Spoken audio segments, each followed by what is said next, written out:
Hello, everybody. Welcome to another episode of Transfigured. This is another commentary that Bethel McGrew and Tripp and I are doing. We did what was the last commentary we did? Was that when Douglas Murray was with Jordan Peterson and Pajot, right? Yeah. That was the last time that we did a commentary. So now we are doing a commentary this time. It's still with Douglas Murray and also Tom Holland and Stephen Meyer, and they were on that Hoover Institution podcast. And I've already forgotten the host's name. Peter Robinson. Peter Robinson. And so they were all in Vienna, and it was sort of Florence, Vienna, one of those beautiful European cities.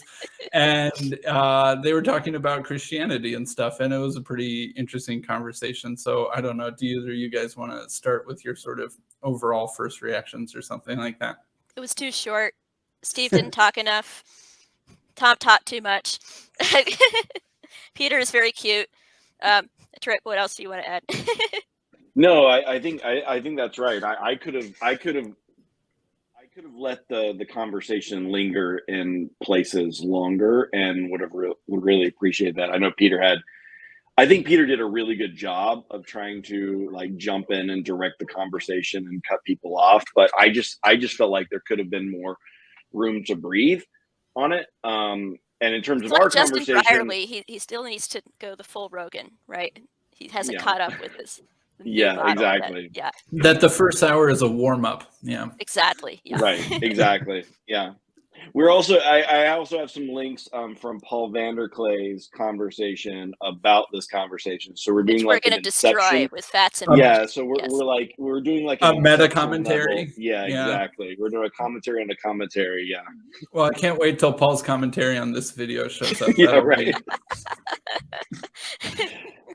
Yeah, I mean, and Paul actually even referenced Bethel at one point in his commentary. So there's all kinds of meta levels going on here. Yeah, I felt like I agreed with you guys. I thought the conversation was a little bit short, and that some of the characters, like if you were very familiar with Holland, then a lot of what Tom Holland was saying was sort of like his 3 or 4 biggest, most common speaking points. And Douglas Murray was similar, but a little bit more, off his beaten path than that. And Stephen Meyer was also kind of that. And so it was sort of like a meshing together of sort of interesting, slightly complementary points. But I would have liked them to really have more sort of interaction with each other's thought, instead of them just sort of getting to put in their headlines. Yeah, I always like it, though, when Douglas gets to do this kind of thing, because, I mean, I was just talking with somebody today who really doesn't understand that Douglas has this side of him. Like, she only knows him from his books or whatever. She's like, oh, he's just like a culture war guy or whatever. And I'm like, no, like he does thoughtful stuff on like religion and Christianity, that kind of thing. But it really only comes out in settings like this, like podcasts, where he is in dialogue with other people. But if you already know him in that context, then you start to recognize patterns. And so he repeated several points from the convo with Pajot and Peterson. But in some ways, I felt like this was a little bit of a continuation of that. And with Meyer's contributions, made a little bit of progress, although as I was complaining, I don't think Meyer got to speak enough, so we'll get to some of that. Yeah. Tripp, do you want to pull up the first clip? Sure. Right. Yeah, so I think that one of the things that I want to talk about, and as we pull up clips and we can jump around, you guys let me know if there's any specific ones that we should as we go through them. But I guess one of the big things, and Paul hit on this in his video, I think one of the things that I wanted to talk about just in setting up some of these videos for everyone to think about is, what is the right way to evangelize in these contexts? Because I think that there's, I think there was like the Billy Graham way before the New Atheist, and there was like the William Lane Craig, like kind of New Atheist, like, super rational debates, and now there's this where they're not like, these aren't like the Richard Dawkins, Sam Harris type atheists. There's something different about them. At the same time, I worry that maybe we're I just worry that like we're not getting the evangelism right, and I think that's where there's an interesting conversation to be had about to what extent is Meyer's the way that Meyer wants to argue and talk about these things and describe them the right way, and to what extent maybe they're not the best way rhetorically or something like that. So that's kind of like that's the Yeah. reason that I emailed you guys Yeah, to talk about this, because I think super that's where interesting the because I have so many thoughts. I have thoughts. I mean, and I think another option in there is Meyer's approach perhaps good as far as it goes, but incomplete, and that maybe it needs to be complemented or supplemented by something additional. So yeah. I couldn't quite tell if Myers was sort of like ahead of where they're at or behind where they're at in some sort of sense, right? Like he was kind of still in that sort of more hyper logical kind of left brained, evangelism thing that's more reminiscent of like new atheist times, or if he actually is sort of like a new generation of that style that actually Holland and Murray would find more interesting, but they're sort of dismissing him as being something already slightly too familiar or something like that. I mean, Meyer's been doing this for a really long time, so I don't think that Meyer is. It's not like he's doing anything different from what he's always done. But I do think, and well, maybe when we roll a couple of clips, we'll get into this more. But I do think that Meyer is bringing something that guys like Murray and Holland would prefer not to have to really confront. And I've got a bit of a quote from Ross Douthat, an article that Meyer cites at one point that I think kind of gets at this, to where I mean, I think there's an extent to which you can kick the can down the road for a certain period of time, but you can't do it indefinitely. And there has to come a moment when these guys start to poke at some of their own axioms. So that's what I think Meyer is gently beginning to do. And it's not necessarily what they want to hear, but I think to some extent, at least, it might be part of what they need to hear. It is possible, but you do not yourself. It is possible for a with-it intellectual of the year 2022 to believe in a resurrection. B, it's not possible. C, it's none of my business, and I shouldn't even be asking that question because somehow or other that violates I think all protocols. Things are possible. I mean, but you see what I'm saying. I think this that is a very raw claim. Being a philosopher and practicing, believing Christian has been a tension for many years now. I mean, it's not as though they don't overlap or can't overlap, but it definitely suffers a tension that it wouldn't have done, say, 400 No, it years doesn't. ago. Sorry. My main problem is that nobody wants to admit what they don't know, and there's a tendency towards dogmatism on all sides in our age, and one of the consequences of that is, for instance, I mean, Christianity is, if you use it as a basis and an explanation for life, you also have to explain why the religion's central tenet is the complete inverting of the thing we know most of all, which is death. This is in itself a massive claim, but it's fueled 2,000 years of faith. Now, claiming that the whole cosmos can rip, as it were, is what has fueled the Christian faith. It is an unbelievable thing that has happened, which millions and millions of people still on earth, of course, believe. But if I can say, this is why I favor that the argument that Habermas made some years ago, what he described as the awareness of what's missing, because it's the other flip side of that, the unwillingness of the modern West to admit that there is this God-shaped hole in the culture.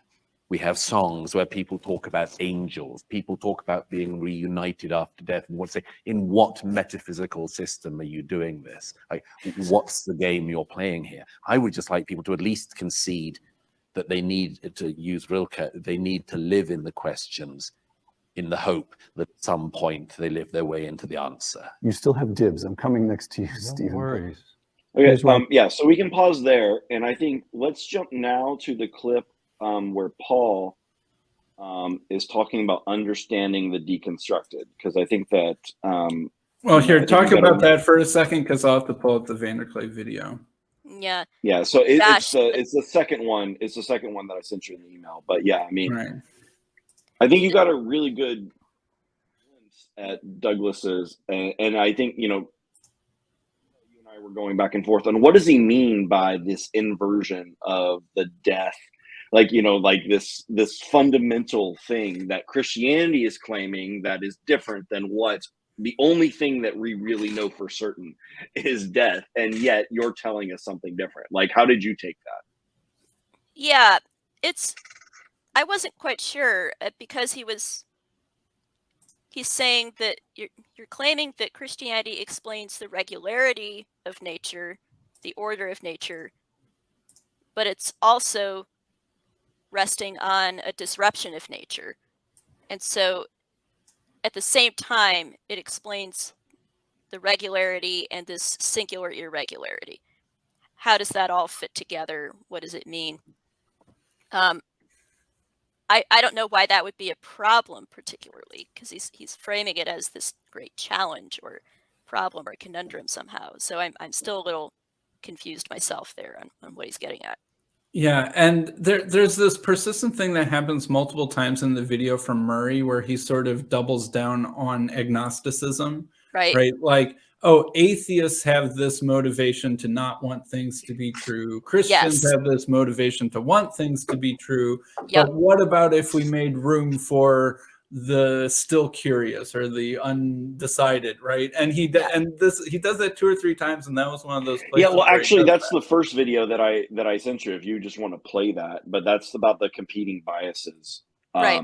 that everyone has, and we don't need to play that. But essentially, what he's saying is, no matter what the evidence, because I think Meyer had just finished making the point that a lot of our scientific discoveries more recently than say the 19th century. Have cast into doubt a lot of the things that we thought we knew about nature, this kind of like deistic view or something like that, or even the atheist view. And that makes theism a lot more plausible or intellectually supported, and in fact like makes atheism kind of untenable in his view. And so, you know, then Douglas retorts, he's like, one of the problems here is that no matter what the evidence is, everyone's going to want to interpret that in the light of what they want to be true. Right. And so Christians are going to want to like see that evidence as evidence of God, and then atheists are going to hope that the evidence points to atheism. And Yeah. Well, like what do agnostics want to be true? That's the thing, right? And I mean, Tom Yeah. Holland will do a similar thing. Tom was doing something similar with his whole, in a history context, with the Historical Jesus podcast, where, you know, he is steering the good ship agnostic, right, between the Scylla of too much faith on the one side and the Charybdis of too much skepticism on the other. Our noble, intellectually honest captain will see us through, right? And what I keep hammering on, I made a little Twitter thread about this, is that agnosticism is an epistemically contentful position. It is not just the lack of a position. It is positively asserting that nobody has enough evidence. But that in itself requires justification, you know. Right. Mm-hmm. And you're going to have a bias toward that position. So Yeah. no matter what evidence is presented, if that is your bias, then you're going to want to say, yeah, but. And you're not going to want either side to get too close to winning. I know. That's why I've had, you know, a little bit of little back and forth sometimes with Tom, where I'll poke at him or a little, or I'll challenge him, and he gets slightly abrasive with me, you know, where it's like, I'm coming in too close. It's like, no, you're supposed to stay right there. Don't come any further. Mm-hmm. That's good. I like you there. It's like, I'm a Christian. I don't do like that. You know? I think there's, yeah. But I do think that, and we'll get to this later, but I do think that like there's also the appeal. Like one of the things that both Holland and Murray they're saying is attractive about the Christian position is this like mystery. is this like weirdness. Yes, the right. weirdness to it. And so it's almost like the agnosticism goes alongside that, because they're like, well, we know this, but then there's also this other thing, right? And so it's almost like part of the appeal to them about Christianity is kind of like tied in with their agnosticism, that they're saying that it's both on the one hand something I can't deny, and then also it's something that I can't affirm, right? And so I think that that's like psychologically they're trying to, the mystery is what they're appealing about it, is that they can't make sense of it. Right. We'll live in the question. So Yep. yeah, so what you're saying is that there's an honest component to it where it's not just that this is kind of cool and sexy and fun for them as public intellectuals, but it is a genuine reflection of this weird limbo state that they find themselves in. Yep, totally. All right, Sam, do you have the next Which Vanderklay clip did you want? Understanding the Deconstructed, the 2306 link. Yep. All right. Part of the challenge and it's difficult having undeconstructed, reconstructed Christians in this space sometimes, because I think I don't know if they can fully own up to the challenge that both Tom Holland and Douglas Murray face. And I don't say that as a skeptic, because I am not a skeptic. But in many ways, the narrative character of God that is that we find in the Bible, that we imaginally, I'm using Vervaeke's words, that we imaginally engage in the world with from the Bible. This God for individuals has to in a sense be battle tested. The individual is going to have to work through the various things, and I'm not saying that Stephen Meyer hasn't worked through those things. I don't know his story particularly, and I'm sure Esther will jump in and correct me Who's where I'm Esther? wrong, which I'm grateful for. But so often in these, especially conservative spaces of many religious people, we sort of wade in quickly and say, but God, but God, but God. And I say, yes, of course, God. But in the person who is comfortable within Christianity, it's an easy thing to say. And I'm not saying Christians shouldn't say it. We have nothing else to say. But some appreciation, and I'm very interested. I haven't gotten past this point yet in the video. I'm very interested to hear what Douglas and Tom are going to say, because we've listened to plenty of Douglas and Tom. Douglas, when he talked to Peugeot and Peterson, and Tom in many different interviews, the God as presented by Christians like myself, for whom I don't, while we all struggle with doubts and challenges, I've been seamlessly raised and have lived within it, so that I have I won't say no difficulty, but very little difficulty with the God of the Bible and that narrative and that character. It's not been ravaged for me, but Douglas and Tom are very much struggling in that. Okay, we can stop there.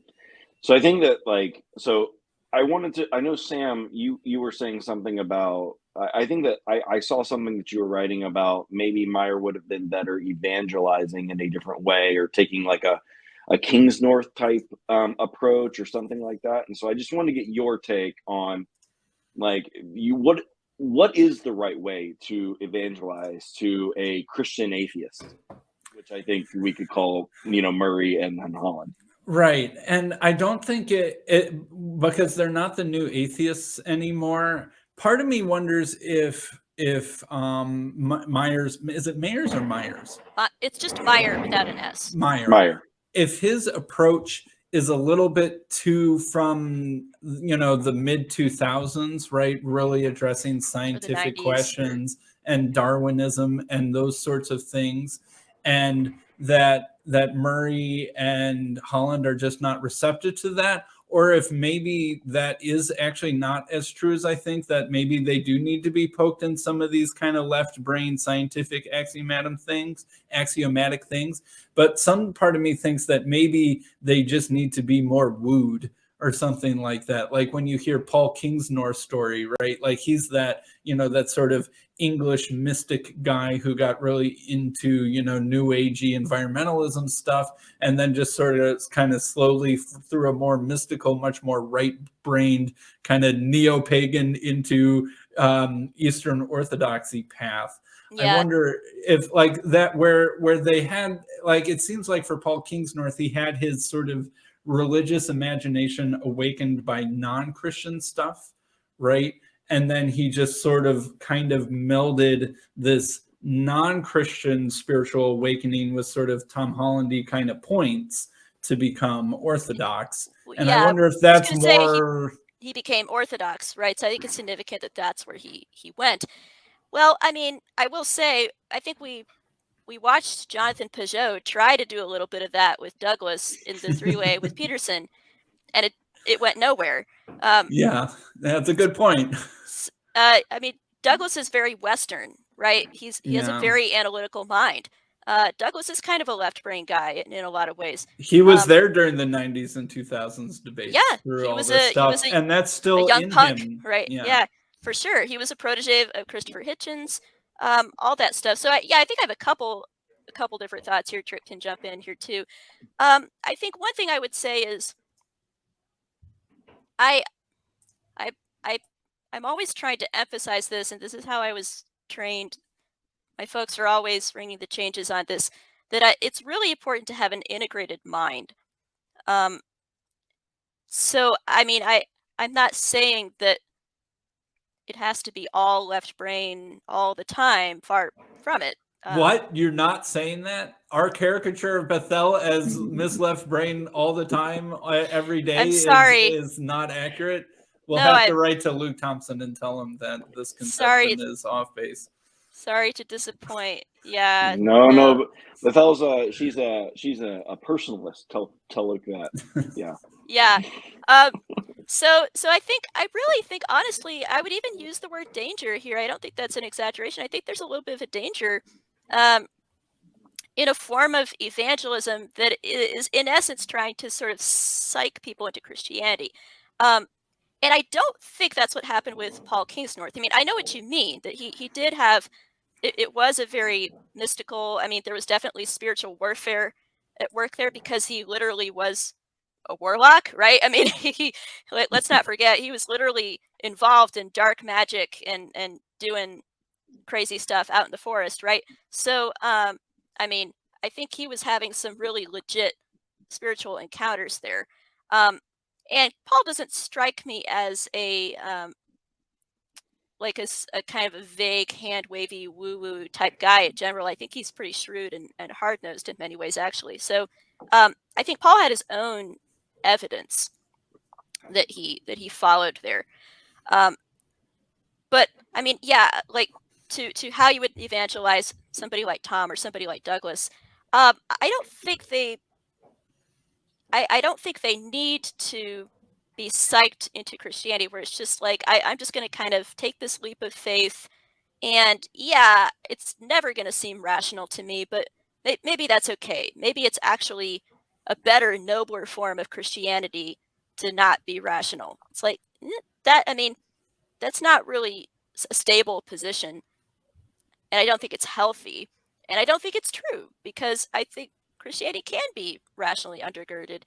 I would also say, with reference to somebody like Tom, I think it might be useful to look at a guy like Dale Allison, who, Sam, you're probably pretty familiar with him. I think you're somewhat familiar.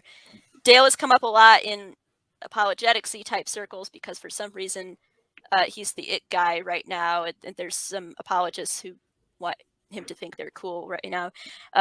That's a whole thing. I won't get into it. But Dale is all but his new book is about basically varieties of religious experience. exactly right. And so, I mean, you want to talk about the weird. Dale is all about the weird. I mean, he's open to all kinds of strange things. Sure, you know, resurrection. Let's talk about that. Let's talk about paranormal stuff. Let's talk about ghosts. Ooh, isn't this kind of sexy and cool and interesting? And I'm very open-minded to all that stuff, right? And so he considers himself a Christian. He's in the PCUSA, which, I mean, I don't think he's a Christian any more than I think a Unitarian is a Christian, right? I mean, I think he's, sorry, Sam. I just kind of interject that. But so I could sort of see somebody like Dale being a little bit of a landing point for somebody like Tom, where, I mean, Dale does not accept the bodily resurrection of Jesus in the ordinary Orthodox Christian way, but he accepts something weird happened, right?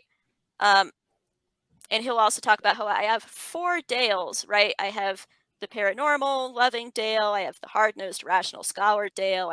And they all live inside of me at the same time, and I'm happy with that, right? Which sounds sort of like something Tom Holland might say. Disintegrated. Yeah. Yeah, right. Not integrated. Yeah. So we don't want that, I think, as evangelists, as Christians. We don't want people to be eternally split that way. So that's my rambling. Tripp, you want to jump in there? No, I agree with that. And I think that we're doing a really big disservice by skirting some of these issues or by just not stating plainly what we actually believe. I really like, I don't think that I don't think that we're doing anyone any favors. And while I do think that Pajot really does believe that Jesus rose from the dead, I do not doubt that that's like his actual belief. I don't think he's doing anyone any favors by saying, let's not talk about that. Let's talk about the metaphorical or the he was trying to get at the woo angle. But even at the end of the day, in that conversation, didn't Pajot say, I mean, I know what you're asking. You're asking, was there an empty tomb, or did he get out of the tomb, or that question? And so Pajot, even Pajot, like, still knows and has that part of him. And can access reluctant, but he was really reluctant to say it. And I don't think that we're doing any favors to people by skirting that. And I also don't think it's actually an effective way of talking to Murray or a Tom Holland, because, well, 2 things. One is that they're really smart and they know what the Christian claims are, right? They're not going to buy into, like, well, you don't have, if you're a Christian, you don't have, like, they're not, no. Tell me what you believe. So first of all, there's an honesty, there's an intellectual honesty that they're going to demand out of any faith or any position that they take. They're going to see it as intellectually honest. So that's the first thing. Or else they would be sort of like Dale Allison, because it does seem like Holland is a little Dale Allison-y, right? In that he's got Dominion Tom, who sees Christianity in every single ounce of Western culture, right? And goes and sees Christians in the Middle East and stuff like that. And then he has, but I'm a historian, right? Right. Yeah. As a historian, I can't say in the tradition of Herodotus or whatever exactly he said. I have to keep my historian Tom separate from So. Yeah. Well, but which is weird, because it's not like I don't understand like the Christian historians of the medieval period versus Herodotus, like which were the more accurate and insistent on factual descriptions of historical events. I was like, I don't think we go with Herodotus on that. Right, but right. And well, I mean, that was his whole conclusion. I think it was a really important bit at the very end of his Historical Jesus podcast, where he's saying, and it comes out in this Hoover conversation too, that he's being prescriptive here. He's not just being descriptive. Historians can't adduce supernatural claims as part of the business of doing history. They might believe it, okay? They might like privately have their Christian hat that they wear, but when they're out in public wearing their historian hat, this is something that as historians they can't do. And I just want to ask, why not? I mean, it's a simple question. And that's what Myers is kind of doing with the return of the God hypothesis stuff. Right. It's like, science needs to be walled off from supernatural claims. And he's a little bit like, why again? And he's coming back to he's questioning that the whole non-overlapping magisteria thing, which Holland likes, and Holland wants to claim that for history the way Stephen Gould claimed it for science. But this is why. But my second point about why this is not actually a good. So it's not true. It's not what we believe as Christians. But then, like, the second thing that I think it's not effective is that it actually removes the weirdness that Tom and Murray are saying, like, appealing to them, right? It's precisely the fact that we do believe that this guy That's got why out it's of the weird, tomb. right? Exactly. That's why it's weird. And so by Pajot kind of being like, well, let's not talk about that. Let's talk about the archetype of this and that kind of thing. That's all that very stuff interesting. is boring. That's It like was- Martin it was Shkreli. worth a try. Yeah. It was worth a try. It's like, but it's not weird. It's Weird. not what's going to actually grab your attention. And I was like, no, actually, we should, like, 2 feet in the sand, be like, yes, we absolutely should. Yes, John affirm Updike this. intensifies 7 stanzas at Easter. Right. Just start Now, quoting it. on that note, Right. I guess maybe the last one, or like the last link that I gave you for Paul Vanderklay, I think it's worth hearing what he says about this at the 47:57 mark. If you want to play that. A very common question I get from people is they say, I want to believe in God. I want to believe in the resurrection. And I want to believe all the weirdness that Tom Holland has just said Christianity should have. I want to believe these things. How can I do that? I don't find myself naturally doing it because we don't choose our beliefs. Vervaeke and Peterson talked about that. We don't choose our beliefs. Our beliefs are the way we derive our beliefs is enchanted as well. Calvinism talks about that. We're given belief by the Spirit of God. It's a gift of God for us. So, and my advice to them is, okay, go to church. Well, gosh, what do you mean go to church? Is that Sunday morning? How often do I have to go? The more you want to believe, the more you go, the more you'll believe, probably. Because you're not going to believe without a thick community around you. And again, it's not just sort of bullshitting yourself. That's not the point, because you're going to have to go through all of those questions within the community. The community is going to have to be compelling, and your experience in it is going to have to be enchanted, because again, Tom Holland brought in the strangeness of it. If you're a countercultural community and you value that community, you will practice the holy days of that community because you will know that that's important. And so I've been mentioning this Rami show that I've been watching on Hulu. He wants to be Muslim. So in the second season, he goes to Egypt, and because he's looking for himself, and he expects to go to Egypt and find an Islamic country. And one of his first shocks is he meets his cousin, and his cousin is so excited because here's his cousin from New York, and he's going to show him off at the greatest clubs. And we're not going to go to the mosque to pray. We're not going to do any of this Muslim stuff. We want the religion of America, basically. So there's all these subtle dynamics that goes on within the religious frame. And so to have so if you're a Jewish minority and you really value your culture and whether or not you have this experience of believing in God, that you're sort of looking at others and say, well, they really believe and I don't believe. And there are telltale signs of that. Those are still going to be issues. All right, you can pause there. I agree with some of what Paul was saying there, and I do want to respect that he's trying to distinguish what he's saying from the just bullshit your way to Christianity position. Yeah. He's right. You do need to work through this in a compelling community, or else it's just not going to take. I wonder, though, if maybe there's a little bit of a conflation of necessary and sufficient conditions going on here, though, because I would agree that it's necessary to be embedded in a compelling community. I don't know that it's sufficient, though. So when he says... that's what I think he meant by adding probably on the end. Probably, you're right. Yeah. Sure, fair enough. Well, I also think that, like, it's like one of the things that my puppy's sleeping right now, or I would show you all him. But like one of the things they teach you about a dog, like if he's nervous, one of the things you can do to make him not nervous is you essentially like lift up his tail. right? And so you get that up, because when dogs aren't nervous, they have their tail up.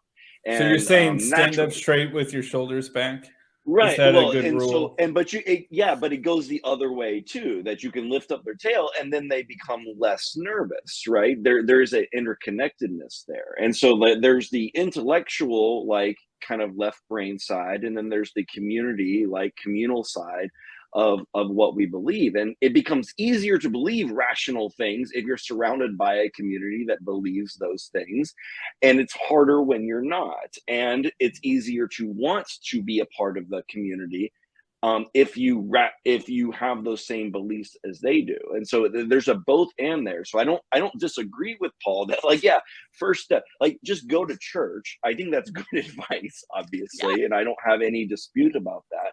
I also don't think that we should back off at any point in the conversation being weird and saying this is what we believe.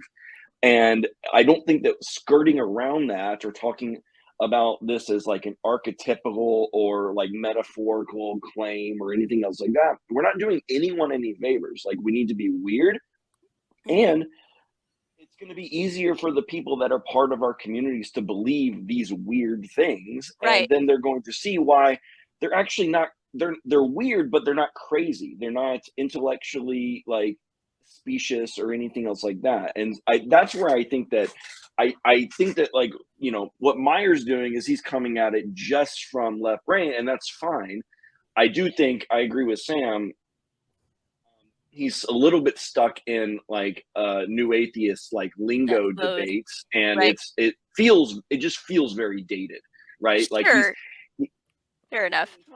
He's not wrong, right, to say no, but we believe these things, and they might seem weird, but they're right, and right. we do believe that they're right. I will say, though, and I think Steve really had no chance at all to develop this in the convo. I mean, he develops this way more in his book, and my dad actually helped him some with some of the technical elements of that. But it would have been nice if he could have talked about the idea of the inference to the best explanation, because to me that really ties together an awful lot of threads here, and it ties together a lot of threads in Murray and Holland's work too, where like over and over again they're stumbling onto these things that are best explained by the Christian framework, the whole Christian framework.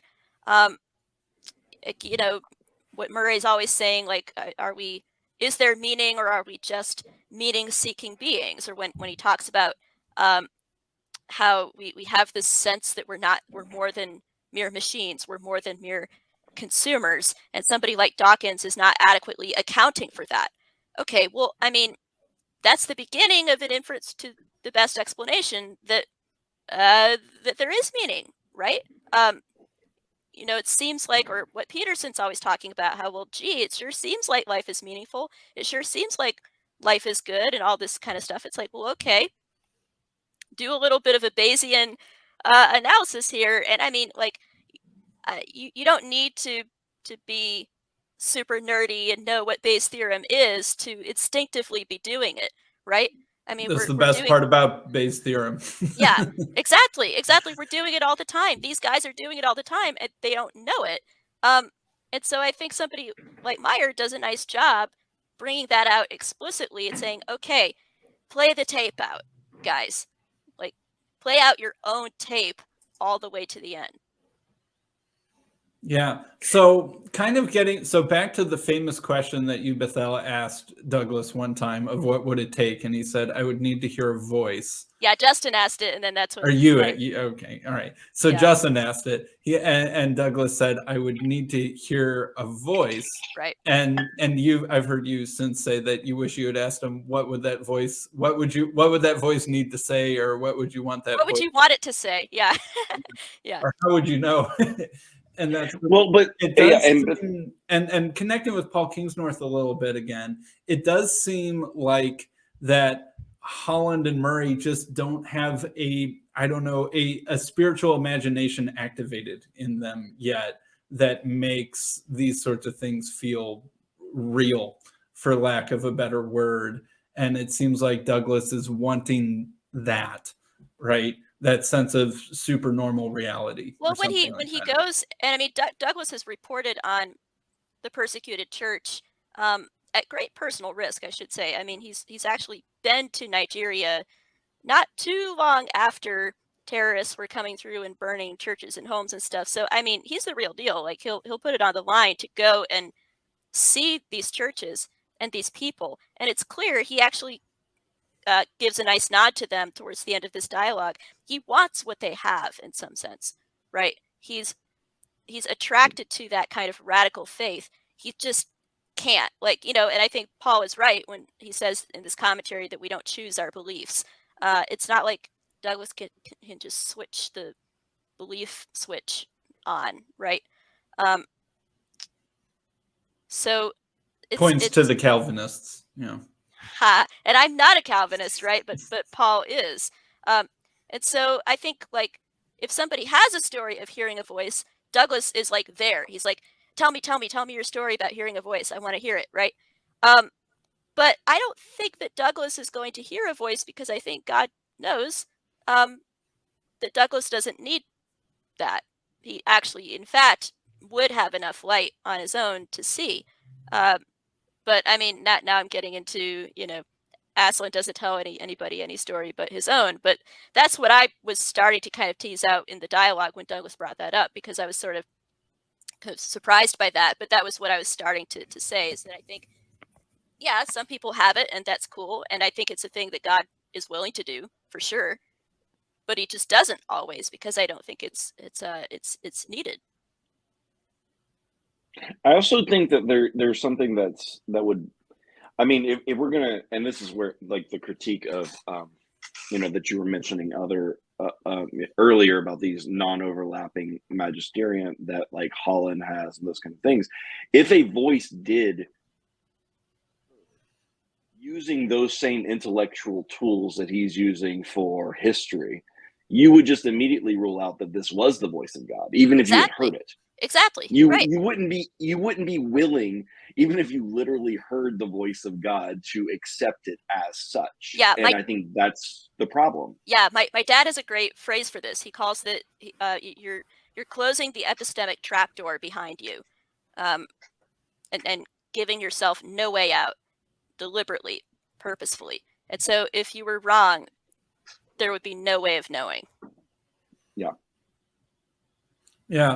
I think another interesting aspect of this is sort of the shift towards what you could say either post-Christendom or even like Aaron Renn negative world sort of stuff, right? Where back during the 90s and 2000s, mega churches intentionally made themselves as unoffensive as possible, right?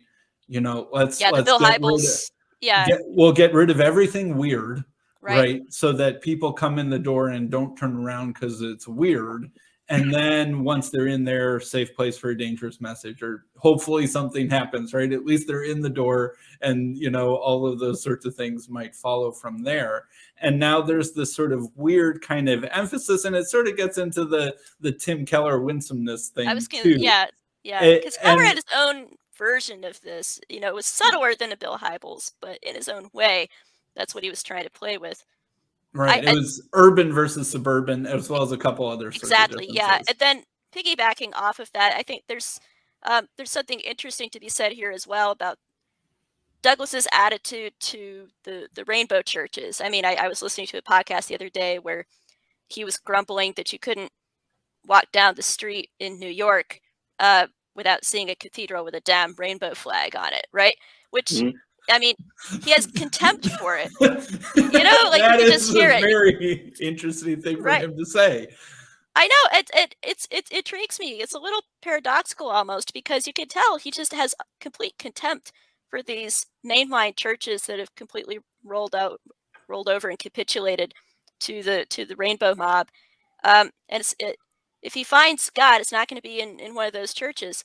But at the same time, I mean, he's very pro-gay marriage. He's sort of a typical liberal in that respect. He thinks it's great that we have all this social progress on gay and whatnot. So I mean, I kind of want to ask him, if I ever did a podcast or something, I think this would be fascinating to explore, is Douglas, what are you looking for in the church?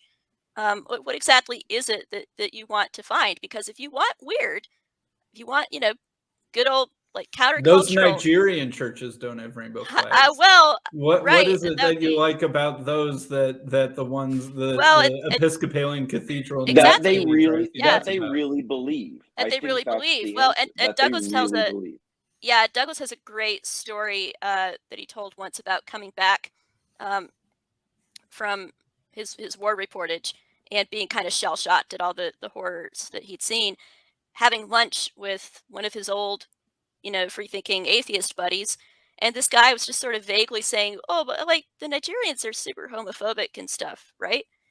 And Douglas just kind of blinked at him like, "What is wrong with you, dude?" Like, like and for that, what? They deserve to be cut to pieces with machetes? I mean, what? Like, spit it out. By What are a you different saying? homophobic religion, right? Right? Like, yeah. Exactly. So Yeah.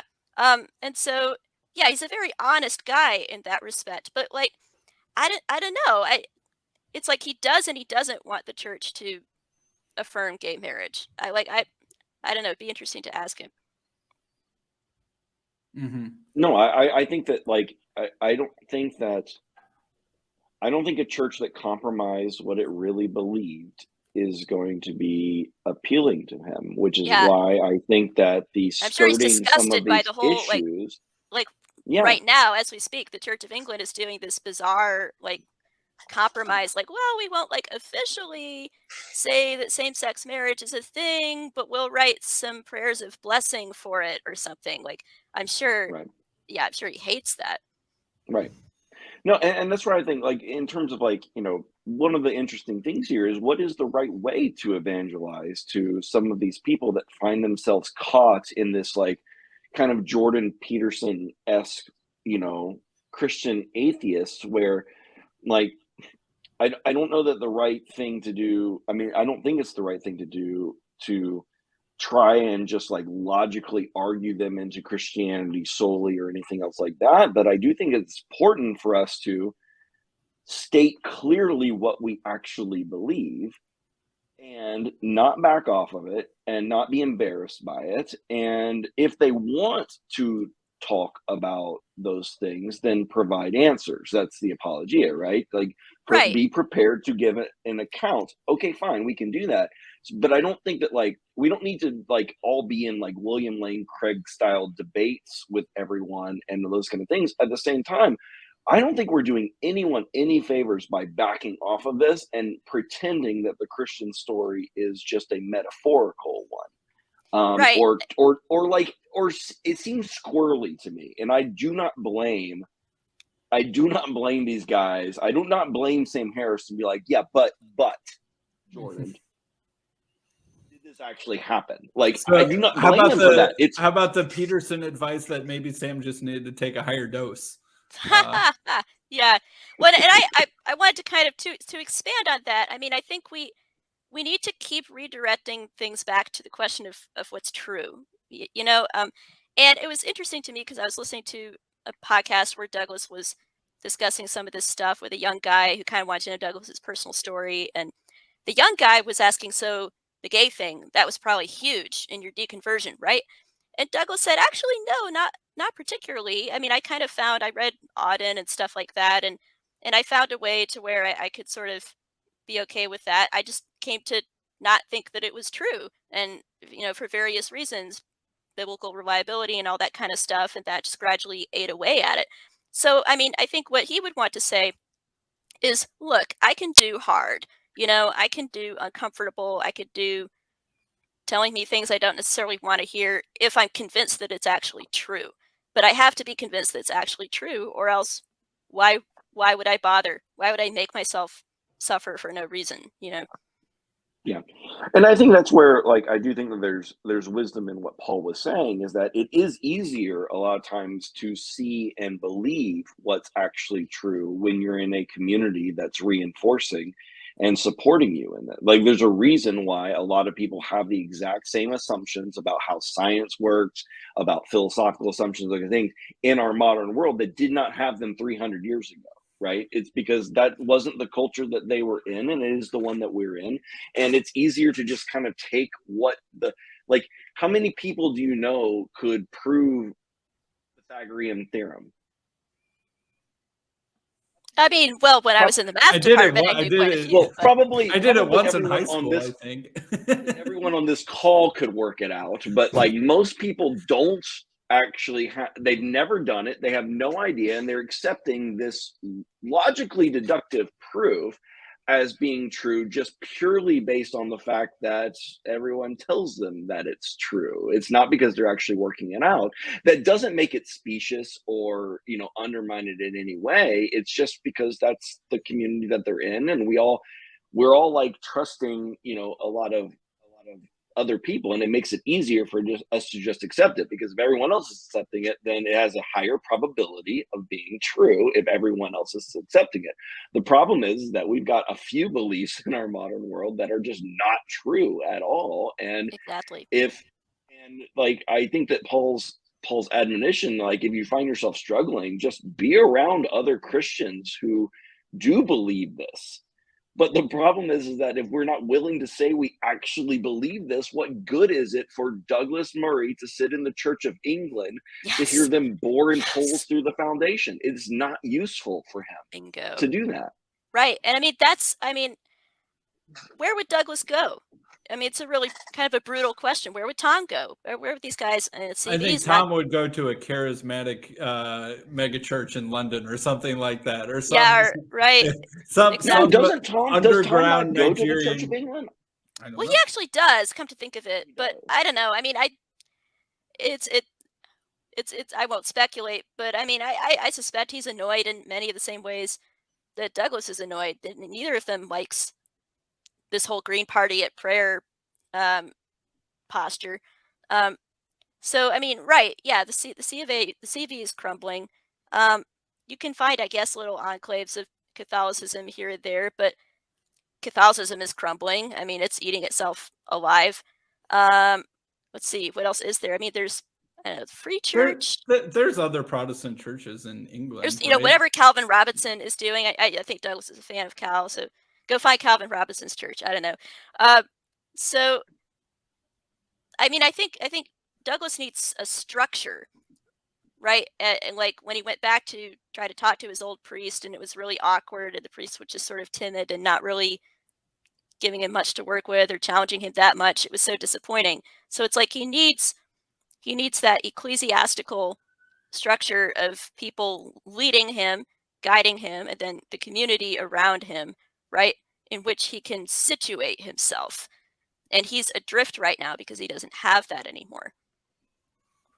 I think one thing that would maybe be an interesting thing to think about is what happens. Imagine like turn up negative world a couple extra notches, right? Where we're starting to, in the West, see some very anti-Christian government actions, right? That are starting. That would never happen, Sam. We'll see, right? But that are starting to even verge on like persecution, right? Maybe not killing people, but like something much more tangibly anti-Christian. And then some pockets of Christianity, and like, let's imagine this is happening in England or something, right? Let's imagine they are like arresting people for praying silently outside abortion clinics and stuff. So stuff like, and who's the new king, right? Imagine he goes full pluralist, right? Full anti-Christian pluralist, which is a weird contradiction, but yet it exists all the time, and like really starts ratcheting up pressure against exclusivist Christianity or something like that, I guess you could say. And then there are Christians that are valiantly standing up to that. I think that is the scenario where you could start to imagine Douglas starting to really get tugged, or something like that. That's a really interesting point. Yeah. Yeah. To what extent is, you know, because it's weird that we have like these are both English guys, right? That are having this kind of like Christian atheist conversation. To what extent do we think that this like mirrors, or how is it different in America, like North America? Because we still do have conservative Christian denominations, right, and churches and institutions. They're not what they used to be, but they're still not And it's the way not that they weird at are. all for prominent public figures to talk about faith, or whether it's a football player thanking Jesus in their Super Bowl speech or what have you, right? That sort of thing is not unusual. And another thing And that they drive through flyover country, and you're going to find churches everywhere that will be like, yes, Jesus literally did come out of that grave, and not be embarrassed about it at all, in the way that you would struggle to find that in a lot of the English countryside. right. And so I just wondered to what extent, because we do have this kind of, again, I'm going to use Peterson because I think he kind of like captured a niche of these like Christian atheists also in North America. To what extent are they like or dissimilar to what Murray and Holland are going through? Because I don't think one thing that they mentioned a lot was World War I and II, right? Yeah. Especially and one. and the wars of Europe, even from like the 1600s, Yeah. right? And that's one of those things that just isn't as important to Americans, right? Especially, Like yeah, America is mostly populated from exiles from those wars of religion, right? Who right. then figured out ways to get along. And World War I in the American imagination, we don't even think about like, World why War did I we Right, why did we exactly, send yeah. a couple 100,000 boys to die to move the border between France and Germany, right? That was silly.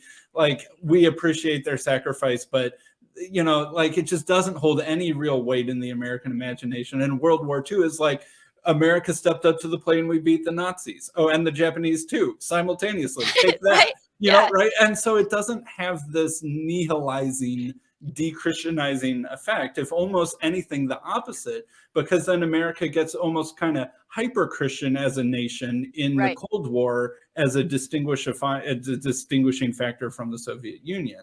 So Yeah. our experience in the 20th century with regards to war and Christianity is a very different trajectory. That's a good point. It's a fascinating historical point. And that's why Douglas is so excited about my forthcoming World War I project, because I'm going back and finding all these letters of this Scottish chaplain who, was like carrying this flame of Christian faith all the way through the war, doing his job, just like chaplaining his way all the way through and being a war hero and all that kind of stuff, and coming out of it. And, he doesn't come out of it as a doubting priest. Like, if anything, his faith is stronger than ever. And so he's like, okay, church, we got to like really church up now that we've been through this war. What did we learn from it? How can we be better? How can we change the world? How can we make sure this never happens again? And it's kind of heartbreaking, because I've gone on to then read a lot of the letters that he wrote after the war, and you can see, watching through the teens and then into the 20s, and he's starting to get a little bit sadder, right? And he's kind of starting to realize, gee, all these great, wonderful things that I was kind of hoping would happen after World War I, they didn't really happen the way I thought they would. And now the 20s are actually is sort of nihilistic kind of a decade. And what's going on here? And like, the kids aren't getting religion, and what do we do? It's just, and then mercifully he died before World War II really broke out. So anyway, I've just I can't wait to get back to that project, and it's so interesting. And I think Douglas is going to find a lot in it to chew on and to reflect on, because it's a fascinating question. How is it that the Psalm was where so many people's faith went to die, the way that he is talking about it, but yet you did still have people like this canon, this minister, where it was the exact opposite. It's like, it was impossible. Either died or it either died or it was refined, like exactly. Tolkien fought in the Yes. Psalm. Yeah, Tolkien Like and Lewis. Tolkien, Right. they're both there, and so I think Yeah. it can have both effects. And this is why I think Lewis still is such an effective apologist, because he had been through World War I, right? So when he developed his whole apologetic model, he was not developing it as a guy who was detached from all that kind of stuff. He had lived it. He was an Englishman through and through, right? So I think, he's still unsurpassed in being able to bring every single one of those strands together. I mean, it's like my tweet that went viral recently. It's like, Lewis has been there. It doesn't matter where there is. He's been there, done that. Yeah. Well, and like we were talking earlier about the integrated mind, he's like the best example of someone who had an Exactly. integrated mind. He did not shy away from the intellectual arguments for Christianity. He didn't shy away from he didn't skirt around it, and yet he's the master of allegory. He's the master of metaphor and literature and beauty and all those kind of things. Like he did both, and so I think that there's a lot of things that we can learn from Pajot's, insistence that we also talk about what these things represent. I think that there's a lot of things that Paul is right about, that it takes community for people to really be able to buy into some of these things. But then Meyer is not wrong. We need to actually believe that they're true and say it. And I don't, Right. and this is where I feel like sometimes it can come off, might sound harsh, it can come off very like a sophist or like con artisty if we as Christians will A not little bit of a say, bait and yeah, switch, we maybe. Yeah. actually believe this, right? And saying, don't worry about it, just come to church. No, come to church and you don't have to believe, but this is what we believe. And it comes off as very con artisty to say, just come to church, don't worry about if you believe. And it comes off as very con artisty to say, well, let's think about the story of this and not whether or not it actually happened. You're like, we can talk about all of these things, but did it happen? Is that what you actually believe? And Yeah. I get very frustrated whenever we back off that, because I don't think that we're doing anyone any favors. And actually, I don't think it's going to appeal to people like Murray and Holland to skirt around that. I don't think so either. So speaking of Meyer, I was trying to figure out, looking at your list of timestamps here. Do we have the timestamp where he's trying to address what Douglas is saying, and Tom too, really, about competing biases and how there's a way that we can break out of that? Yeah, I think I think give that's me a the minute. 4510. I think that's the 4510 one. Because I have I'll bring in my Lewis connection there as well. All right. So you would not, it is possible, but you do not yourself. It is possible for a with it intellectual of the year 2022 to believe in a resurrection. B, it's not possible. C, it's none of my business, and I shouldn't even be asking that question. Because we listened to this one? Yeah, we did. No, yeah, this isn't the one I meant. I meant this is further along, I think. You could probably maybe the 54 one. I'm not sure. Militant atheist, not sure. Maybe 103. Meyer's point about the grounding of our belief. I'm just looking. Oh yeah, I think that would be a good one. Yeah, let's try that. I agree with Tom about the inheritance of the of Christian principles and sensibilities, but I think there's something inherently unstable and even dangerous about merely affirming the ethical endowments of Christianity without underlying belief, because what we have, as you mentioned, is this hyper form of a secularized hyper form of Christianity, which we now call wokeness, that I think is eating our culture from the inside out, and it does not have within it the. Oh, where did Sam go? Uh-oh. No, Sam's gonna have to do some finicky editing here after all. Yeah, he is. Oh, and we're back. I had a feeling that might happen. Sorry, you know what though? that. Actually, I found we could start over. We could play the bit that I actually meant to play. That was also a very good bit that we were playing. I did find it. Yeah. So it's around. Let's see where this begins. I have to hop back in, but I'll be right back. Oh, okay.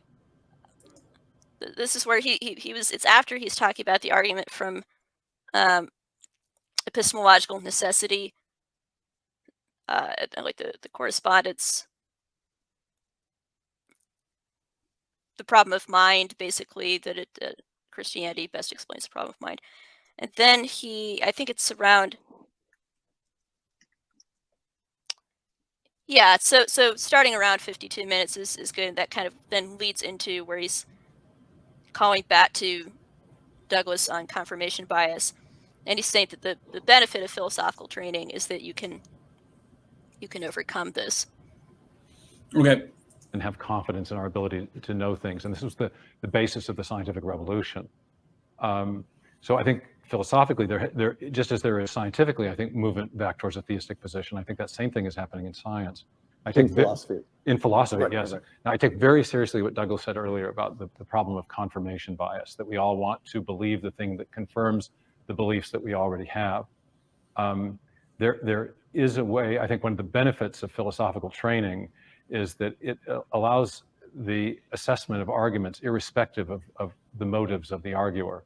And I accept that there is a motive on behalf of believers, Christian and other theistic believers, to believe in God, because it helps answer some of those existential questions, and it gives us a hope for the afterlife. We all want that. On the other hand, there's also a motive that's been often pointed out for people who don't believe, because not believing in God also releases us from a sense of moral accountability to a higher authority, and we'd all like to be autonomous at some points in our lives, at least.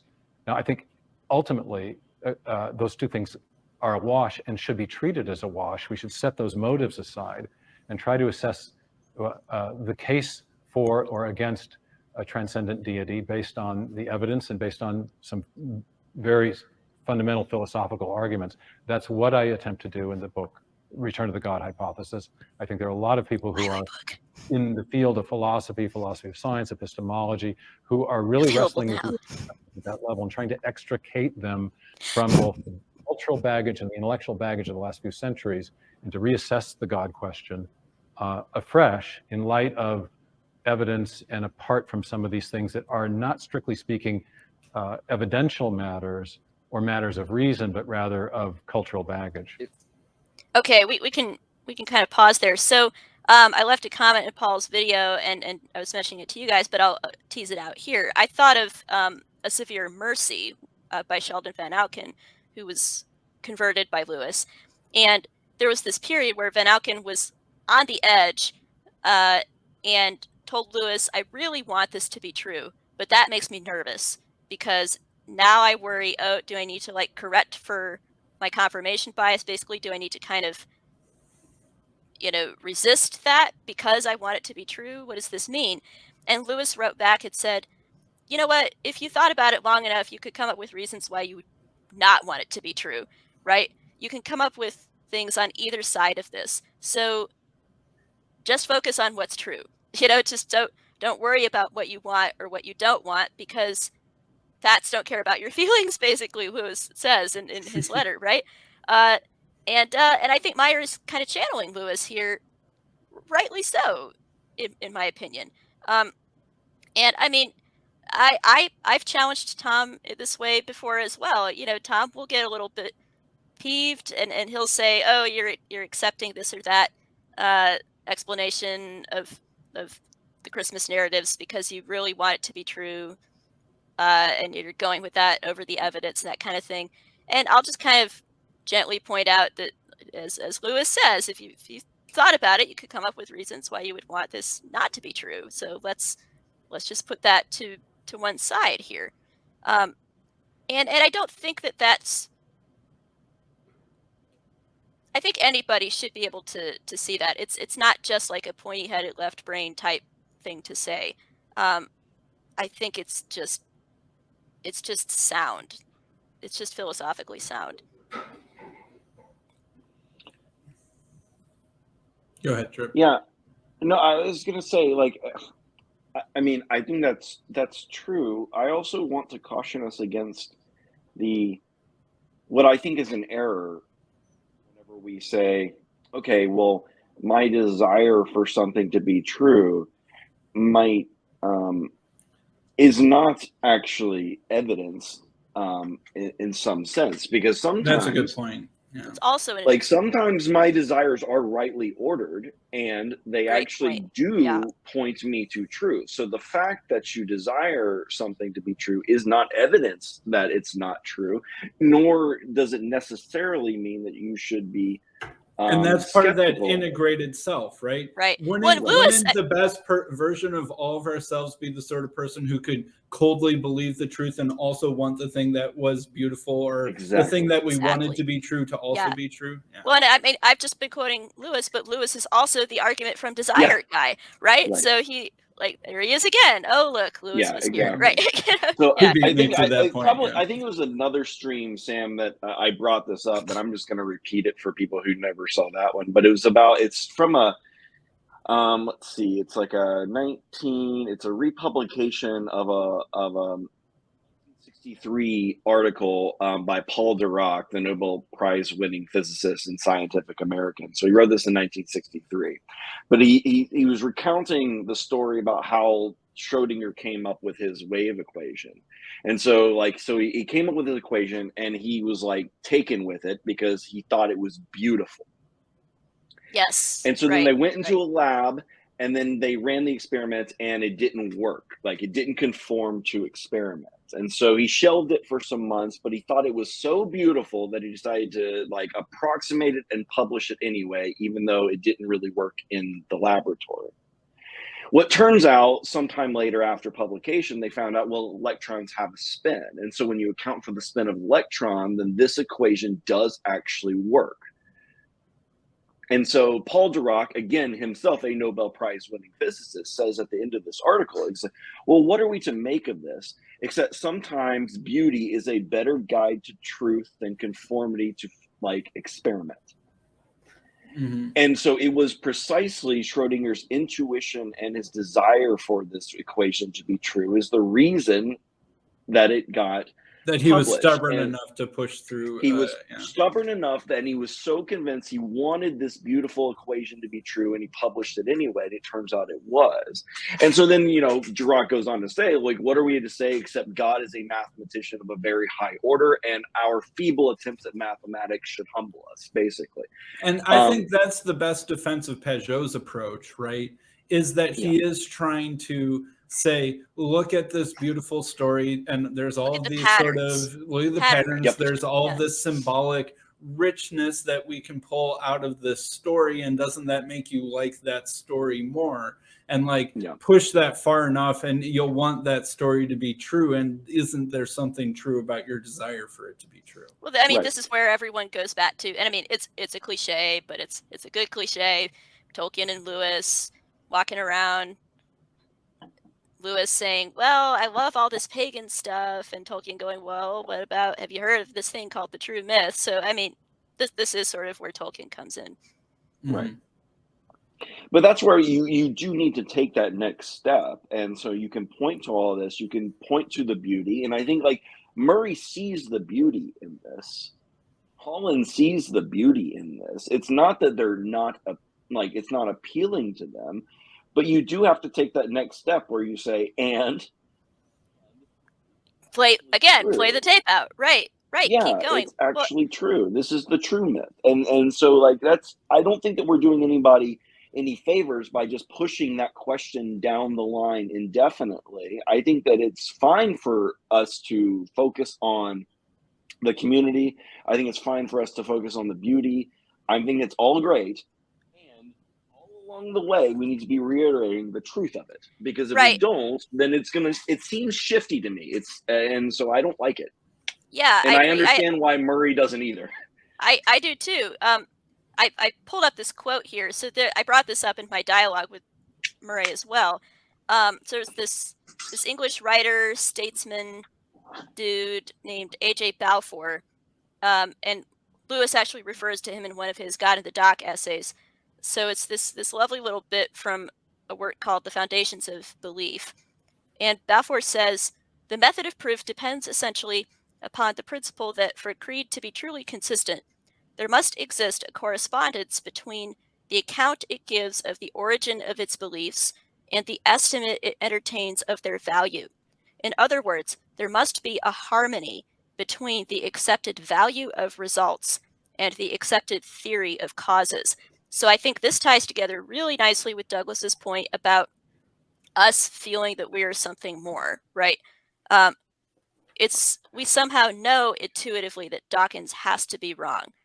we're not quite like sure the how to Roger Scruton quote Right. that comes up Exactly. at the end of this. Yeah. Which is a brilliant quote. Maybe we can find that. That was let's such a actually great. find that. Well, and it's brilliant, but then Tom has an interesting little kind of aside, which we can like keep playing, kind of pick it up there because I want to. And I think Steve wanted to maybe say what I'm about to say, but he never got to because Steve kept getting cut off. But yeah, if you have that, we can pull that up. That was a nice quote. Yeah, keep talking in the meantime. Does Yeah. he pull a picture of Roger Scruton up? Because that would make my life. He does. easier. Yes, he does. All right, There's then- a picture of him. You can also like a search the red box. transcript. All right. Well, keep saying interesting things until I muddle my way Interesting into things. Here, I can also I can try to help. Here, I have. that. So yeah, I'll say an interesting thing. One thing ahead. that I liked. So Tom Holland brought up what I call the evolutionary argument for Christianity. Right. Hey, Christianity seems to win. Right. Not in the way It's that you'd Peterson's expect. argument. Yeah. Right? And Essentially. I've made this argument pretty explicitly with John Vervaeke too, that and that I feel like is something kind of similar to the true myth argument, right? Like, okay, why does Christianity win in some sort of evolutionary Darwinistic sense, right? And how false could it be if it has that sort of, dominating that, the dominating through dying effect, right? Unless evolution is just completely bonkers, in which Which it case is. you can't believe anything that, well, right. And then you can do the Plantinga thing, right? If you think evolution causes you to believe false things, then Although you I can't actually believe in disagree with evolution. how Plantinga framed that argument. I think Lewis actually had a better way of framing that argument than Plantinga did. So that's a whole thing. Yeah. Well, I mean, maybe, but I think Steve had a good point there. And I mean, part of the difficulty of that is there's the question of, but does Christianity actually finally win, though? I mean, like, right? I mean, we die and we don't come back from the grave to tell everyone about it. There's only one guy who did that, so we kind of have to go back to that guy, right? And 47, 44, Sam. 47, what happened there. 44. Okay, that was earlier. Yeah, I mean, I think it's something that we all need to grapple with, but I do think that there's a problem with your theory if it doesn't work. Yeah. Right. If it can't actually be consistently acted out, there's a problem with it. And this would be my argument. This was my argument, my thesis in college about like mental causation. This would be my argument if I was talking to Sam Harris about free will, because he's even admitted, well, free will, it's not there, but I teach my kids that they have a choice? Of course I do, because there's no other way to do it. And so, and honestly, Sam, this is one of the things that I kind of like argue with Luke about sometimes, about like the whole the anti-propositional, we can't do that. I'm like, but you're doing it right now. Whenever you're telling me this, right? We can't have a there has to be some other way of describing this, or it doesn't work. You have to it has to be consistent. If it doesn't work, it's not true. And so I don't think that by abstracting these things out and pretending like we can come up with these stories or whatever else, I think there is true. I think if Christianity is true, it's true ultimately, and it's true at every level. And so, Sam and I, this is something else that you and I have talked about. If it's true at all the levels. It's true at the archetypical level and the material level. It's true up and down this ladder, and we're not doing anyone any favors. It's true for giving you an ontology that can make sense of stuff. It's good. The evolutionary argument will be true. And even that, I feel like one could kind of go halfway with the argument, the evolutionary argument for Christianity, even if you aren't a Darwinist, right? The idea that it somehow kind of succeeds is evidence of something true being about it, right? That you can act it out and it works, right? Right. But then I think the problem is that I don't think you can fully close the loop on the success part, right? Like, I think you have to keep pushing, but does it succeed though? Right? Like, does it? Because it makes these. You'd have to zoom claims, out. Again, we talked about this last time. Give me a Palantir where I can zoom out to eternity and see it, and does it work? Right. Then it's true. But if right now what you're telling me doesn't work, it's not true. I'm sorry about that. It's just not. Yeah. And also, we go. okay, sorry. Yeah, I was going to go off on a tangent, but let's play this. And the question, of course, is going to be, do you subscribe to this? Anybody who goes through life with an open mind and heart will encounter moments that are saturated with meaning, but whose meaning cannot be put into words. These moments are precious to us. When they occur, it is as though on the winding, ill-lit stairway of our life, we suddenly come across a window through which we catch sight of another and brighter world. Yes. Mm-hmm. A world to which we belong, but which we cannot enter. There are many who would dismiss this world as an unscientific fiction. I am not alone in thinking that it is real and important. You could sign your name to that, couldn't you? I actually have the volume of essays that appears in as a preface, Which you know introduction by me. And you know perfectly well that's exactly what Yes. I found. I think it's a So beautiful cute. expression of something that Roger Adorable. intuited, and so do I. It And is. that is deeply Christian, isn't it? Well, I Not think explicitly, or I think it's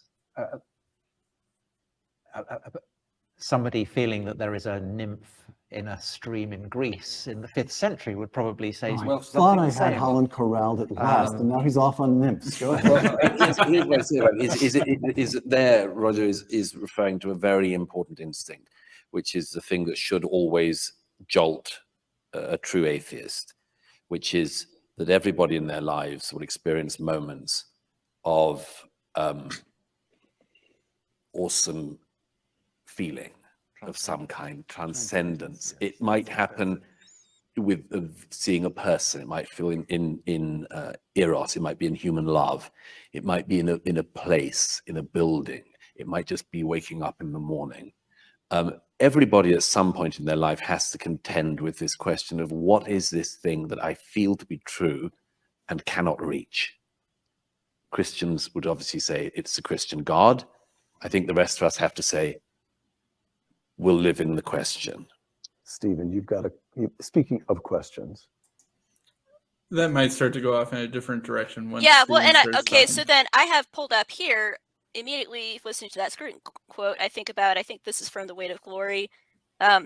Lewis, if I find in myself desires which nothing in this world can satisfy, the only logical explanation is that I was made for another world. So there's Lewis playing the tape all the way out, right? Right. Now, Holland's little comment about the nymph in the wood, I think is sort of funny, and speaks to where I think you need to push past Scruton to Lewis, right? Because that is a beautiful quote, and you could extend that into a kind of an argument from desire, an argument for beauty type thing, to finish building the bridge to God, so to speak. But if you just kind of leave it there, if you kind of leave the bridge in midair, then that does also leave room for nymphs and woods and other things that are really beautiful, but it's not God. And I think about have either or both of you guys read The Wind in the Willows by Kenneth Grahame? Okay, so it's a children's book with little mice and rats and otters and stuff. And there's a scene where a mole and a rat, or I think it's the mole and the rat. They have an encounter with the god Pan, who just like shows up in the middle of things, and it's this really kind of dreamlike, lovely moment. And it's like, what was that? Like, what did we see? And it's like they had this encounter with the numinous, right, and the transcendent. It's like a transcendent, right? But it's not a Christian moment per se. It's just an encounter with the numinous, but it would fit very well inside this expansive kind of framework, right? This open-ended thing that Scruton is painting here. So it's a beginning, but it's not an end, and I think maybe that's what Tom's little aside is noting. It reminds me kind of like the positive version of what Peterson was saying in that debate with William Lane Craig and Steven Pinker's wife. I can never remember her name, because what he's essentially saying is, we're arguing about whether or not there's meaning. Like, suffering is like, anyone who's suffering knows that there's meaning, right? He's saying you cannot get out of that. It's there. Exactly. And Yes. this is like Scruton and Murray are kind of like the they're making this like a similar Positive half observation of that that, like right? it's Yeah, the positive half of that no Yeah. one, like, if you go through life with an open mind and heart, you will see beauty and you cannot explain it with the tools that we've been given absent Christianity. And I think Right. that it's a very powerful message. Right. I think of the transcendentals, like truth, goodness, and beauty is the one that draws you in. Yeah, Right? and It's the even one then, that's I felt like Murray, or not Murray Holland, even like the nymph in the wood isn't that glimpse of that beautiful, perfect world, right? Like having some sort of numinous experience isn't the same thing as like imagining the kingdom of heaven, right? As a way to describe what Scruton was talking about. And so I think that there is still like, what is the greatest possible world look like? And that doesn't necessarily have to do with encountering nymphs and rivers. Right. No, I agree. Like, there is one thing to say that the world is strange and magical, full of creatures that I don't really understand. It's another thing to say this isn't the world as it should be, right? There's a more beautiful version of what's in front of me that I can see, but I can't grasp. And that is a very different picture than saying there's a hydra in the ocean. I'm sorry, it's not the same thing. Yeah. And that's what Lewis is homing right in on, because he's getting at Tiwas. I was made for another world, right? Our hearts are restless till we find our rest in thee. Yeah, totally. So Sam, is there any sections that you wanted to play that you thought were interesting? I think. What's this Paul clip about ontology? Because I think that is another whole part of the discussion that they just completely left out. Just play that. That was an interesting thing. He's making a slightly orthogonal point to what I'm going to say, but it is an interesting section. So let's just play that. We can see what. Anyway, the point there that there is a. Douglas Murray makes the point about anti-racism as a new religion. Religions are, in many ways, the arena that we live within. And we can't escape it or avoid having to live at least within some arena. And so for, anti-racism has become a large one, anti very many things. But again, all these anti-things are parasitic in that you can only be an anti-racist if racism continues to have more ontology than anti-racism, because once racism is gone, the antis poof, they lose their identity and they lose their existence. We'll go back to this. That wasn't exactly what I thought it was going to be.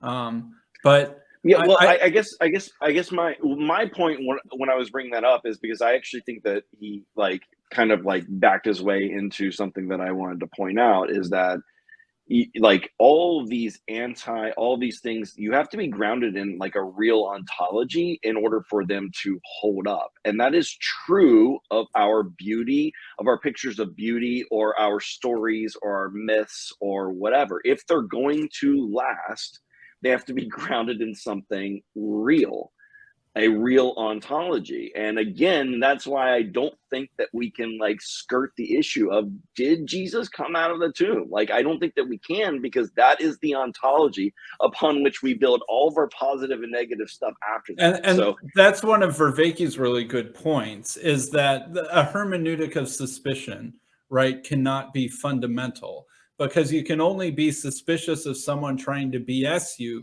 if you think there's something more true than their BS, right? And that there's so much hermeneutic of suspicion, as he would say, in our world. And even when Brett Weinstein will say, we were robots created by evolution to, win a spelling bee of genocide or something like that. We just got to transcend that programming. And we got to transcend that programming, who's right? We? What's transcend? What is this? And transcend to where but if the world is the sort of place that builds evil spelling bee robots, then you would have to get out of the world to get above that. And so how do you get above the world? It's Brett Weinstein. Yeah. Or does the world not build robots that can do that? Does the world actually build robots that can transcend, well, that's a very different world than the one you're painting us, Right. for us. And yeah, no, it's or did the world accidentally build a few spelling bee genocide robots? Exactly. But that's not its normal operation, Right. something like that, right? And all of those ontology questions, I feel like Stephen Meyer, he gets at that a little bit, but he's more dealing with this layer of ontology, right?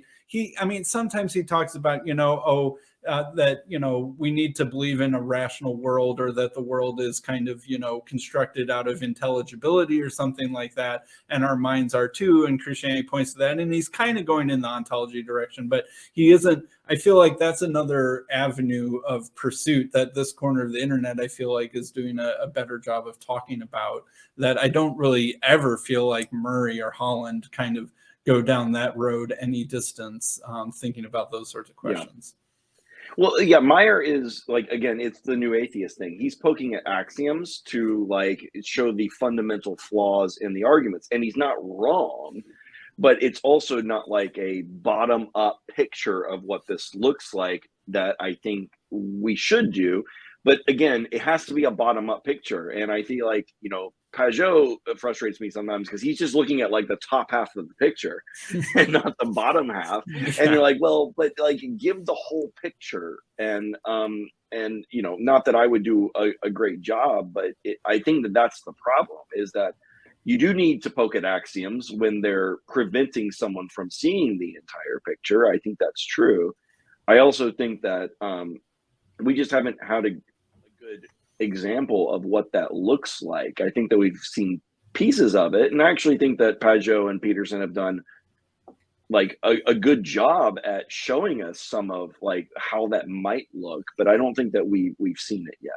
Yeah, and Peterson knows that there needs to be something like that, right? And when he talks about the logos, he's going in that direction, but it isn't super philosophically clear or robust out of him. It's more, it's an intuition in that direction, really, than it is a system. Yeah, and so that's why I like Meyer, because he's a little bit dated. He's reaching for these blocks and moves that he's had kicking around for a long time.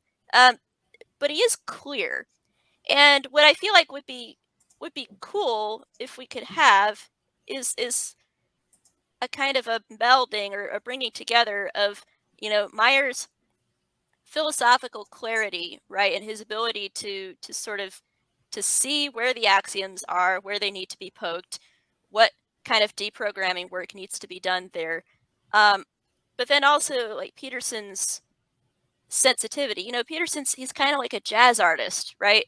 He feels the music, right? He feels the vibes, man.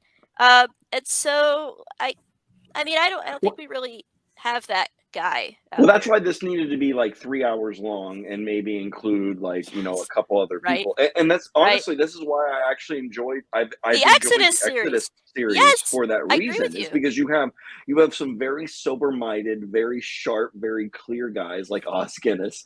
And then you have guys that, like Pajot, that are more, they're going to take you on little tangents that are interesting. And then you have other guys in between that, that can kind of play off both of them. That's actually really useful to have 10 hours of people debating some of these things and talking about them and seeing where their brains go, because then we do get that fuller picture. And maybe that's the problem, is that we're relying too much on one guy or two guys debating it or talking about it in a 1 hour conversation, when it really needs to be a dialogue between a lot, more people, and for longer, for us to get that picture. And I think we should be there too. Darn it. Yeah. Yeah. Why doesn't Peter Thiel call me? I want to know. Where's our invitation? I will happily fly to Miami for a week and be paid some generous sum by Daily Wire to share my thoughts about the Exodus thing. So I don't know why that hasn't happened yet. Yeah, but we need to come with you so you don't start saying heretical stuff. Or if you do, we're there to shout over you. Luckily, it's Exodus, so we're the Old Testament's Unitarian. Everyone agrees about that part. So don't even. I need to get going in a little bit because I'm actually headed to a meetup to talk about the Exodus series. Oh, But well, I've got nice. I've got about 10 more minutes, I think. Do you guys have any closing thoughts? I kind of agree with what Bethel was just saying, that there isn't there isn't the whole package yet of a Christian person in this corner of the internet who can play on all of those different levels. I actually feel like John Vervaeke is good at playing on some of those levels. I know you guys don't have quite the same as much admiration for him as I do, but but he's also not a Christian. But he is trying to think about ontology very seriously in his sort of Neoplatonist kind of way, and I think understands the urgency and importance of that angle on the question. That is, if we can ever understand sometimes what he's actually really trying to say. I mean, Platonism is cool. I'm down with Platonism. That's no issues there. I mean, I do think I would say in my little way, I'm not in this corner. I mean, other people are more in this corner, but just sort of like what I do with my Substack or whatever. I'm not Lewis. I don't pretend to be Lewis, and I'm definitely not trying to copy him in that way. But I have been spending a lot of time trying to kind of figure out how to, in some sense, catch a little bit of the vibe of Lewis in 2020, whatever. And I think that's why Douglas likes my stuff and why Tom likes my stuff, except when I'm poking at Tom's axioms, then he gets annoyed with me. But, I got a really nice note from Douglas when I had a Christmas article that was sort of making this point, and I was quoting a poem he likes by John Bateman. It says, and is it true? And is it true? Right? It just keeps kind of hammering that question. And I'm saying exactly what Tripp has been saying here. Like we have to ask that. And Douglas is like, I love this post. Thank you for writing it. I'm like, thank you for reading it. So he keeps circling back to it because I almost feel like in a sense it's almost like there's a sort of there's a security in it for him, right? That he likes to kind of be next to Christians who believe this stuff, even though he's not there yet. But it makes him feel better to know that we're there, Yeah. That there's balance in the force or something. Yes, somewhere, right? Exactly. And I guess one of the reasons that I wanted to have this conversation is because I think that, oftentimes like people like me or Bethel, like we'll get criticized that like, oh, we're turning, like you turn people off by like debating some of these like more left brain intellectual things and those kind of things. And like, don't be so, and that might very well be true that I have turned people off. It's probably more my personality than my arguments, but that's fine. Jerk Trip. Yeah. But Right, I would say that like True. it's worth us all thinking about, are we turning off people like Douglas and Tom? Different strokes for different folks. And Yeah, I've become and all things to all people, right? Right. Not everyone's Luke Thompson or Paul Kingsnorth. Some people Right. are, some people aren't. Exactly. And I think that like we're not, by just saying, well, let's just not talk about those things. I think that there's some people that, well, there's a lot of people that everyone's going to need to grapple with these questions, and it might not be the right time for some people, but for some people it actually is. And you might be turning them off by unintentionally giving them the impression that you don't actually believe the things that you believe. And so, or that a question that they feel is really important by saying it's exactly. not actually And you might important. just, it might, and I felt that in the conversation with Pajot and Murray, and I feel that here that like Meyer, for like we can all criticize anyone that's gotten into like kind of a discussion and those kind of things. Like anyone is, it's not a criticism of him. And so, but I've heard some people be like, well, he wasn't the best choice, or he like whatever. And I fine, yeah, he did seem dated, but like I actually think that like his like insistence that this is actually true and it needs to be true was actually needed in the conversation. And I think that if we want to expand if we want to evangelize to people like Douglas Murray, we need to just say it. Yeah, we believe this, and we don't need to like argue him into it and be like, now here, sit down, and you need to read all the things why German higher criticism of the biblical text is Sucks. bullshit. Right. Yeah, Yes. we don't need to do that. Although eventually he might need to read some of those things. I would kind of like However, him to do that, but yeah. Yeah. but he needs to believe that we believe it. Mhm. Because otherwise, he's gonna see us as the rainbow flag churches, just Yeah. like a shell of what the church was. And we're not trying to invite him into that church. We're trying to invite him into the church, and that's Right. Not that means Peugeot we is have to waving a believe it. rainbow flag, but I get what you mean. No, Yeah. no, and I'm not saying that he would or anything else like that, but that's how it can seem, I think. Right. It's how it like sometimes it strikes me that way, and so I can feel it palpably with like the Sam Yes. Harris types, and be like, yeah, but, like, and Murray too. He's like, yes, but at some point Jesus needed to get out off of that table and come out of that Right. grave, or what the hell are we Yeah. talking about here? And if I can just say, so, I'm sorry, can I, did you have more you want to say? Yeah, go ahead. No, I'm done. Yeah. Okay. So I was going to say, I think one place where I would want to come in and kind of beef up and expand on and, color things in with what Meyer is starting to do there is, I don't think one reason maybe why it feels a little bit dry or arid when he's trying to trot out these kind of theistic arguments is a point that Murray makes, which is like, yeah, but is that going to get you to the Christian God though? Because, things like origin of life or whatever, it's cool. I love those arguments, but it doesn't, it gets you to theism, which is cool, but it's not, There's a behold lot the of Lamb of God. theisms. Yeah. Exactly right, but I mean, how do you get to behold the Lamb who takes away the sins of the world, right? And that's where Murray starts to get really excited, right? When you get it to that point, and so that's where I would come in, and I would say I think I would quibble some with Steve saying, well, now that the God hypothesis is back and it's wide open, you can take a fresh look at the New Testament, 1 Corinthians 15, all that stuff. I would kind of come in and correct that, say there's actually more than one way to skin that cat, and you don't need to you don't need to progress in a kind of a rigid linear way necessarily. Like, okay, first we do fine tuning, then we do this, then we do that, and then finally we get to talk about the Gospels. You can begin talking about the Gospels anytime. You can start talking about Jesus anytime. And I mean, this is part of my folks' work and my work a little bit, which I started bringing out somewhat when I analyzed Holland's podcast. There's a really beautiful and exciting and rich evidential case to be built around the story of Jesus, around the story of the Gospels.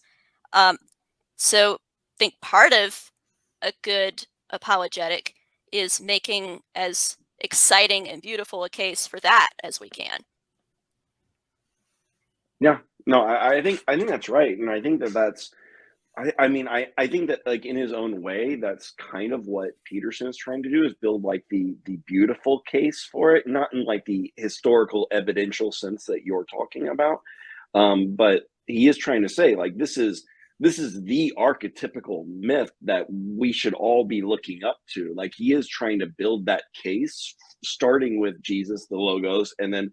And so I think that's what he's trying to do. I don't think that it's his way of doing it is the right, but I think that's the impetus. I think you're right. Like Right. there's no, we don't have to do the Cartesian way of let's doubt everything and build everything up from the foundation. Yeah, right. I mean, I know that, you love Descartes, but he is all that's wrong in philosophy is Descartes. So we joke about that though. We actually joke. We do. Everything is wrong with right, exactly. Yeah. Well, and I think part of what I was saying though too is that I think history can be beautiful. And I mean, I think if we can't find a way to make a historical evidential argument exciting or beautiful, then we're doing it wrong, because history is exciting, right?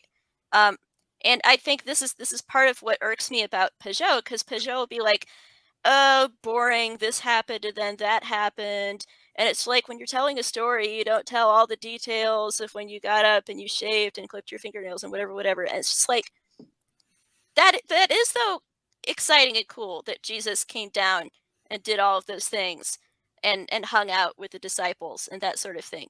Right. So I think we need to kind of re-enchant that. We need to like recover the wonder of that.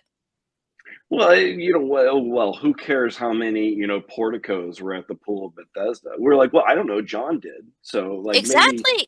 Right. maybe Yeah. there's something there, right? Maybe those details actually add something to this story and make it more beautiful, not less, Amen. Yeah, exactly. Right. All right. Well, I need to go. All right. All right. All right. Yep. Things are See ya, Sam. beautiful. All right. Yep. Things are beautiful. Good night.